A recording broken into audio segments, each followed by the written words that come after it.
ভাইমন দাই বাৰুদ ওৱানখন কৰিছিলে। এতিয়া বাৰুদটো তেওঁৰে পুত্ৰ মানস বৰুৱাৰ পৰিচালনাত আৰু জিল ক্ৰিয়েশ্যন আৰু গোয়েংকা ফিল্মছৰ বেনাৰত নিৰ্মীয়মান অৱস্থাত আছে। এতিয়া আৰম্ভ হৈছে। আমি যোৰহাটলৈ শ্বুটিং কৰিবলৈ গোটেই ইউনিটটো ওলাই আহিছোঁ। সেইকাৰণে জুবিনৰ পৰা আশীৰ্বাদ এটা লৈ ওলাইছোঁ। কাৰণ আমি একেলগে আচলতে 12 ছেপ্টেম্বৰলৈকে একেলগে আমি কথাই পাতি আছিলোঁ। চিনেমাখনৰ জুবিনে মিউজিক কৰাৰ কথা আছিলে। আগৰ বাৰুদখনতো জুবিনৰে মিউজিক আছিলে।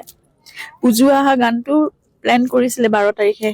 সেইবাৰ মানে জিল ক্ৰিয়েশ্যনত বহিছে ভালকে ডাইৰেক্টৰ গোটেই টিমটোৰ লগত একেলগে আমি কাম কৰাৰ কথা আছিলে। কিন্তু দুৰ্ভাগ্য আমাৰ যে মানে আমি নোৱাৰিলো কৰিব। এতিয়া তেওঁৰ সেই পুজো অহা গানটো থাকিব, ৰিপ্ৰাইজ ভাৰ্জন নতুনকে আকৌ কৰিব সেইটো। গতিকে আশীৰ্বাদ দিয়ক, সেইটোৱে ভাইমন দাইও আশীৰ্বাদ দিয়ক, জুবিনেও আশীৰ্বাদ দিয়ক, কামবোৰ ভালদৰে হওক।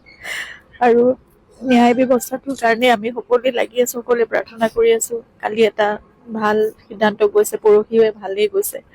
গতিকে সকলোবোৰ পজিটিভ হৈ আহক এনেদৰে, আৰু মানে সত্য আৰু শুদ্ধটো প্ৰতিষ্ঠা হওক, ন্যায় প্ৰতিষ্ঠা হওক, জুবিনে ন্যায় পাওক। ইমান পবিত্ৰ এক আত্মাই যদি ন্যায় নাপায়, ইমান অন্যায় হ'ল তেওঁৰ লগত। গতিকে এতিয়া যদি ন্যায় নাপায়, তেতিয়াহ'লে আৰু ন্যায় শব্দটো মানে আমাৰ মানে মনত একেবাৰে নাথাকিবই আৰু পৃথিৱীত সেইটো আমাৰ কাৰণে একেবাৰে নোহোৱা হৈ যাব। গতিকে সেইখিনি জুবিনে ন্যায় লাভ কৰক আৰু অমৰ হৈ থাকক সকলোৰে প্ৰাণত।